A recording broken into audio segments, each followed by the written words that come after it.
Sebastian Vettel Martinez with MMAnytt and Studio MMA here with former welterweight champion and UFC Hall of Famer Matt Hughes, and we're here at the Mandalay Bay Convention Center for the Fan Expo. And how are you? Doing good, doing good. It's easy for me to wake up in the morning because I'm 2 hours ahead. I'm on Central Time, and this is West Coast, so it's easy. All right, well, that's good. And have you had a chance to interact with a lot of the fans here? I have. At the base of the elevators, there's been a lot of activity there. When you walk in from the outdoors, there are people there. So all that has been kind of non-formal. I don't have an autograph session until I think 3:30 today or something. All right. Now, you're obviously a huge name, one of the big legends of the welterweight division.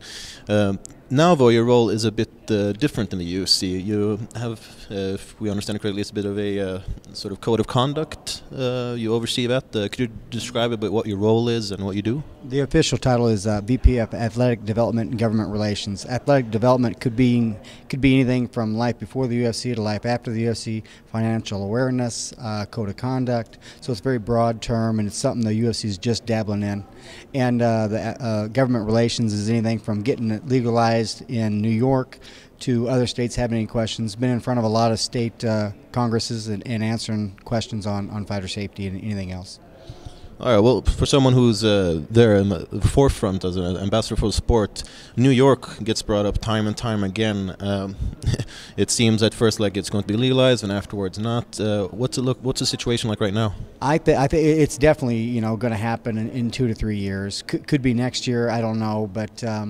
They're just trying to figure out exactly what's going on, the safety of the sport. The thing I don't realize is they allow amateur fighting, which could be anything with no commission whatsoever.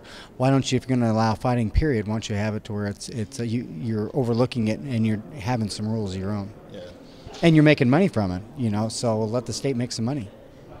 And now, going back to a code of conduct, part of your job, we've seen that it's been reinforced a bit more strictly as of late. For example, fighters' comments on Twitter and such.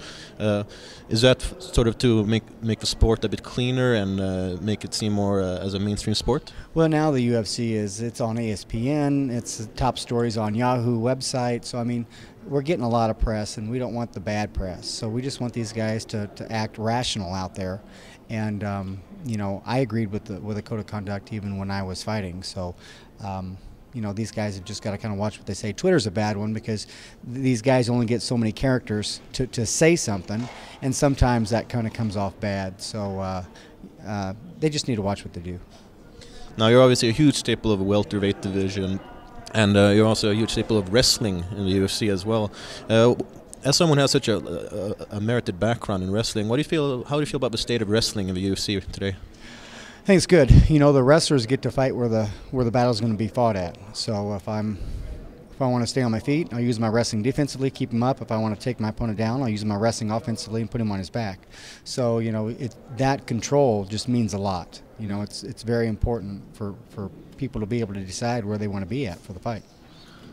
And getting back to the welterweight division, which you used to rule, we have a welterweight title fight coming up between George St-Pierre and Johnny Hendricks. You've obviously faced George St-Pierre several times before. What do you think about this fight, and who do you see coming out on top? It's going to be a good fight, the way I see it. And I think Johnny's got some things that George doesn't like.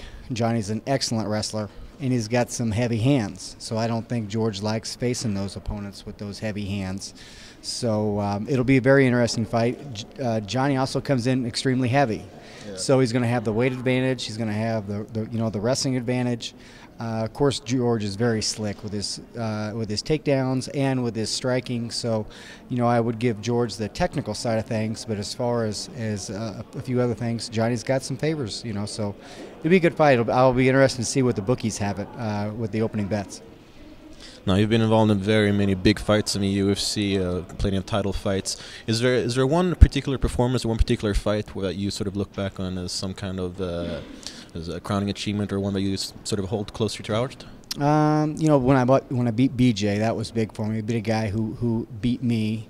Hoist was a big fight for me, and then probably the biggest is Carlos Newton. When I beat him the first time and won the belt, if I told myself if I lost that fight, I was going to retire and get out of the sport. So if I would have lost that fight, I wouldn't be standing in front of you right now. And what an interesting turn of events that you managed to not lose, but you became a welterweight champion and the legend of sport. It's interesting. And so, being involved in the UFC more administratively now, how do you see the growth and progression of the UFC and the sport of MMA? It's obviously the fastest growing sport in the world, but as someone on the inside, how do you see the progression going right now? Well, the UFC is not holding anything back. They're putting the right people in the right places to progress the sport.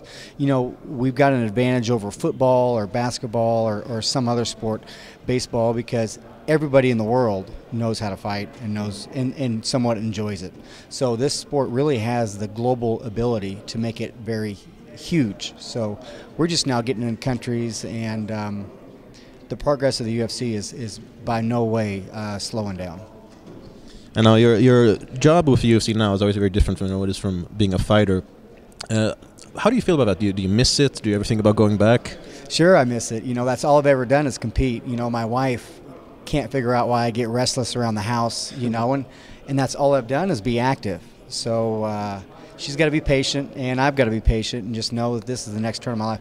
I feel great. 39 years old, and for 39 I feel excellent. But the problem is everybody else is, you know, 26 to 32, and you know, it's just hard to react to those and chase those guys down. So I think it's the right move for me. Step back. I got a job with the UFC, so I'm still got my foot in the door, foot in the sport. So I'm enjoying life, really. Well, it's obviously been a big honor to interview you, and this was Sebastian Martinez, MMAnytt, Studio MMA with Matt Hughes. Thank you very much. Thank you.